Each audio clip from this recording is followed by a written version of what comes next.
A Border Patrol agent shot a 37-year-old American citizen dead in Minneapolis in a killing caught on camera.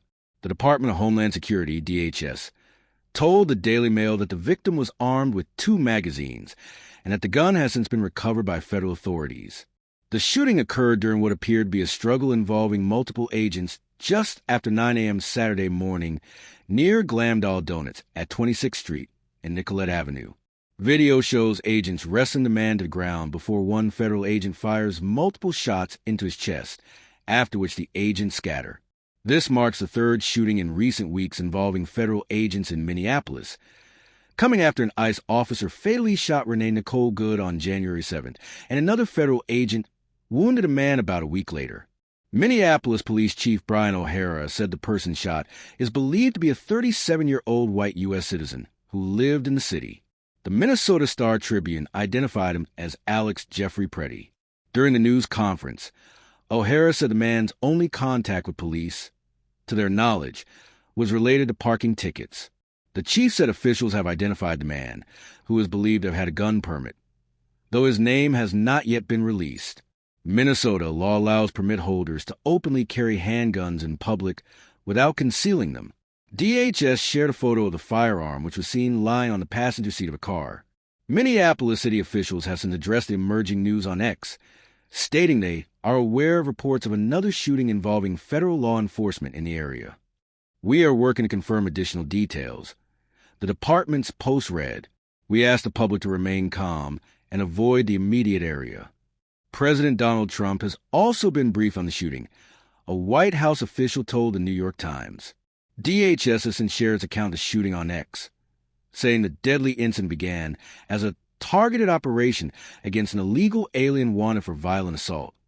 An individual approached U.S. Border Patrol officers with a 9mm semi-automatic handgun. The department wrote, the officers attempted to disarm the suspect, but the armed suspect violently resisted. Fearing for his life and the lives and safety of fellow officers, an agent fired defensive shots. Medics on scene immediately delivered medical aid to the subject, but was pronounced dead at the scene, the statement added. The suspect also had 2 magazines and no ID. This looks like a situation where an individual wanted to do maximum damage and massacre law enforcement.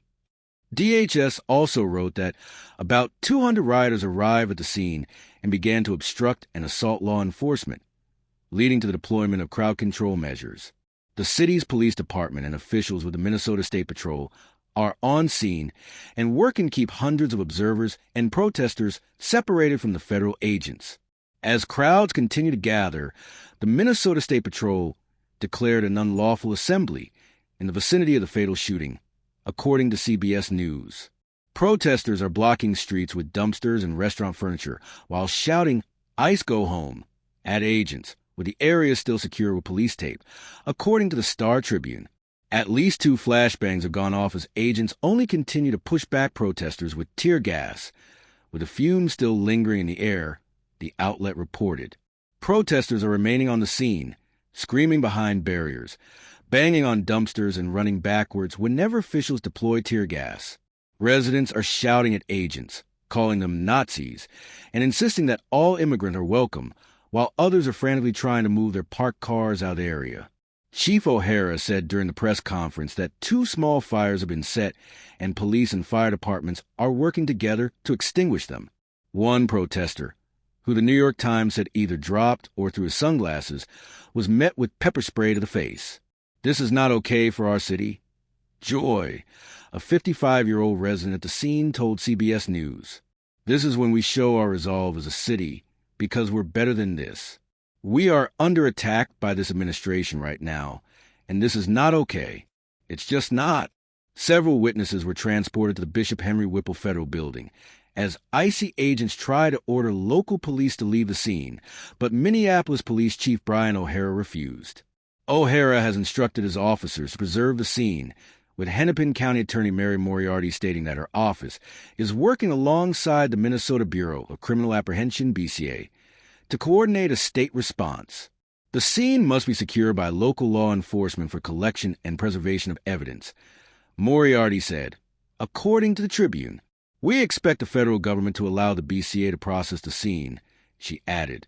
Moriarty has also launched a secure portal for people to submit video and other evidence from the scene of Saturday's shooting. During Saturday's news conference, Mayor Jacob Frey called the Trump administration's immigration crackdown an invasion by masked agents acting with impunity. How many more residents, how many more Americans need to die or get badly hurt for this operation to end? Frey declared, adding that the operations are not creating safety in our city. He then singled out Trump, demanding that he be a leader, put Minneapolis, put America first.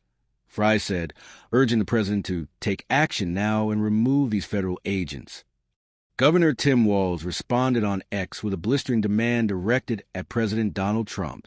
I just spoke with the White House after another horrific shooting by federal agents this morning.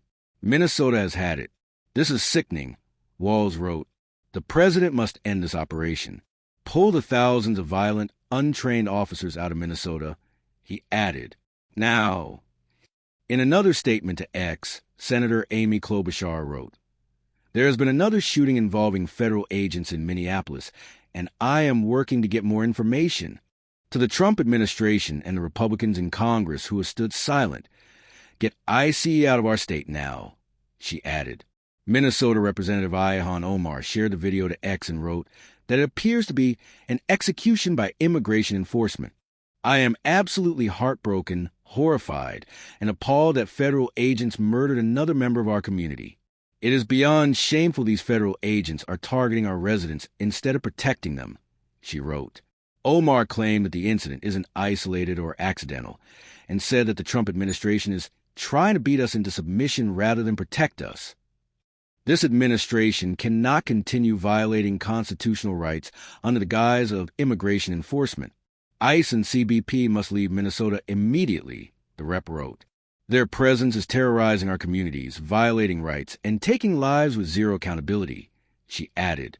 Minnesota was once a place of refuge, and Trump has turned it into a war zone where unchecked federal forces murder our neighbors.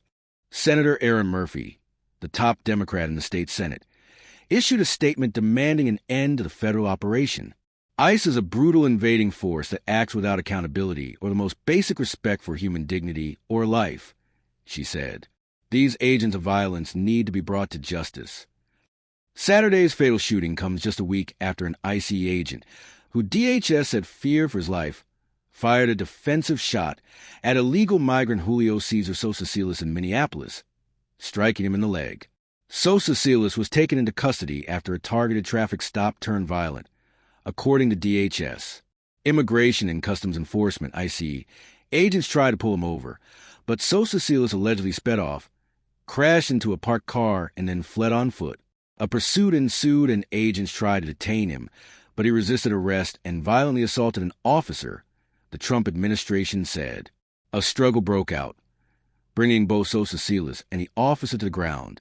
That's when Alfredo Alejandro Adjorna and Gabriel Alejandro Hernandez Ledzima allegedly came out of a nearby apartment and began to attack the agent with a snow shovel and broom handle. Sosasilis managed to escape while the other suspects carried out their attack.